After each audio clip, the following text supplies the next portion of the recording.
ఉలవకట్టుకు కావాల్సిన పదార్థాలు చూసేద్దాం. పోపు దినుసులు, ఆనియన్, టమాటా, చింతపండు రసం అండ్ మెయిన్ ఇంగ్రీడియంట్ ఏంటంటే ఉలవపప్పు పిండి ఆడించింది. అలానే ఉప్పు, కారం కూడా. ఉలవకొట్టు చేసుకోవడం చాలా ఈజీ ప్లస్ సింపుల్గా అయిపోయి హెల్తీ అండ్ టేస్టీ రెసిపీ. ఉలవ పిండి మనం మార్కెట్లో కొనుక్కొని చేసుకునే దానికంటే మనమే ఉలవలు తీసుకొని పిండి ఆడించుకొని చేసుకుంటే దాని టేస్ట్ ఇంకా బాగుంటుంది. ఇంకా రెసిపీలోకి వెళ్దాం.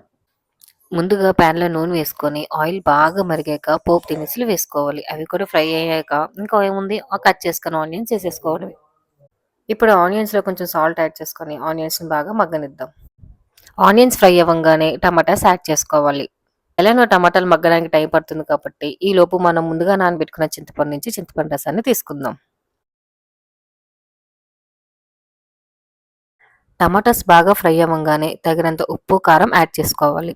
కారం పచ్చివాసన పోయే వరకు ఫ్రై చేసుకుందాం. ఆయిల్ బాగా తేలే వరకు మనం ఫ్రై చేసుకోవాలి. అప్పుడే మొత్తం కంప్లీట్గా ఫ్రై అయిందని అర్థం. ఆయిల్ బాగా తేరంగానే మనం ముందుగా కలిపి పెట్టుకున్న చింతపండు రసాన్ని వేసుకోవాలి. నేను ఇక్కడ 1 కప్పు పిండికి 2 కప్స్ చింతపండు రసం వేసుకుంటున్నా. కానీ పులుపు మాత్రం మీరు తీసుకునే దాన్ని బట్టి వేసుకోండి. మేము తక్కువ తింటాం కాబట్టి కొంచెం లైట్గానే వేసుకున్నా పులుపు.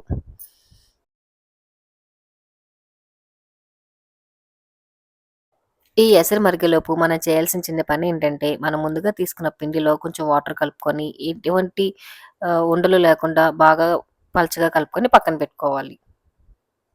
మీకు ఈ ప్రాసెస్ అంతా చూస్తే ఇంకో రెసిపీ గుర్తు రావాలి. ఆ రెసిపీ ఏంటో తెలుసా? బొంబాయి చట్నీ. సేమ్ బొంబాయి చట్నీ చేసినట్టే చేయాలి. కాకపోతే శనగపిండి ప్లేస్‌లో మనం ఉలవ పిండి కలుపుకుంటాం.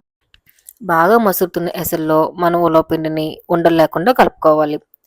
మా పిల్లలు కొంచెం పలచగా ఇష్టపడతారు కాబట్టి నేను కొంచెం పలచగానే కలుపుకున్నాను. అసలు లోకొట్టు గట్టిగా చేసుకుంటేనే బావుంటుంది కాబట్టి కొంచెం పిండి తిక్కగానే కలుపుకొని యాడ్ చేసుకోండి.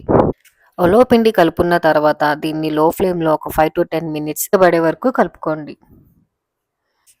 కొంచెం థిక్ కన్సిస్టెన్సీ రాగానే స్టవ్ ఆఫ్ చేసుకొని వేడి వేడిగా సర్వ్ చేసుకొని తినేయడమే. మేమైతే దీన్ని మా ఊర్లో ఉలవకట్టు అంటాం. మరి మీరేమంటారో కామెంట్ చేయడం మర్చిపోవద్దు.